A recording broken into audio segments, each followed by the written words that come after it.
Hello again. Just read an interesting article posted by the Associated Press. This was written by Qasim Abdul Zahara. Interesting name, is it not? In either case, the title, AP Newsbreak, Iraq warned of attacks before Paris assault. Baghdad. Senior Iraqi intelligence officials warned members of the U.S.-led coalition fighting the Islamic State group of imminent assaults by the militant organization just one day before last week's deadly attack in Paris that killed 129 people, the Associated Press learned. Iraq intelligence sent a dispatch saying the group's leader, Abu Bakr al-Baghdadi, had ordered an attack on coalition countries fighting against them in Iraq and Syria, as well as on Iran and Russia, through bombings or other attacks in the days ahead. Just so you know, we're part of that coalition countries.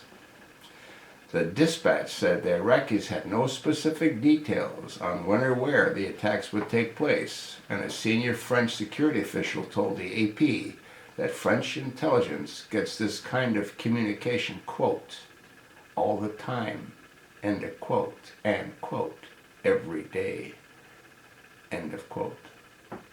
You want to read the rest of the article? It's most interesting.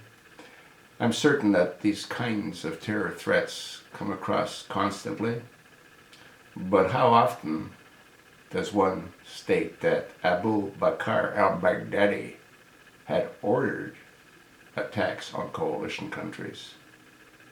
And again, America is part of that coalition of countries.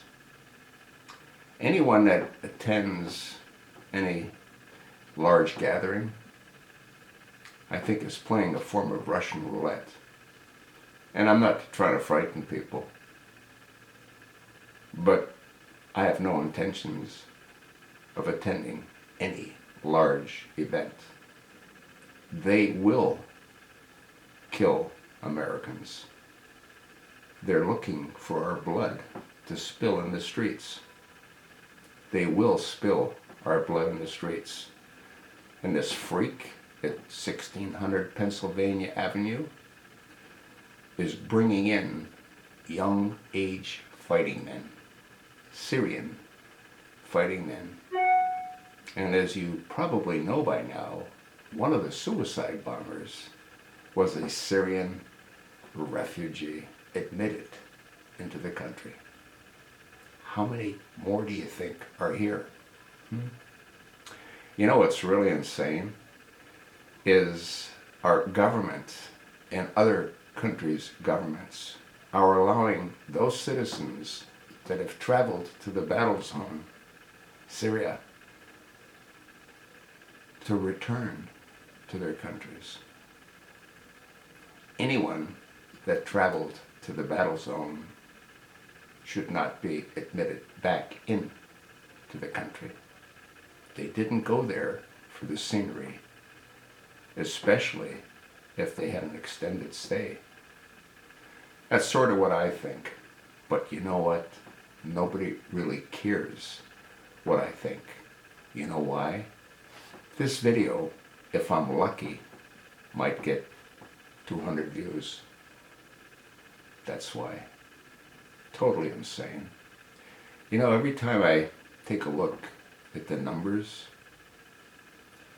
I ask myself, why am I doing this?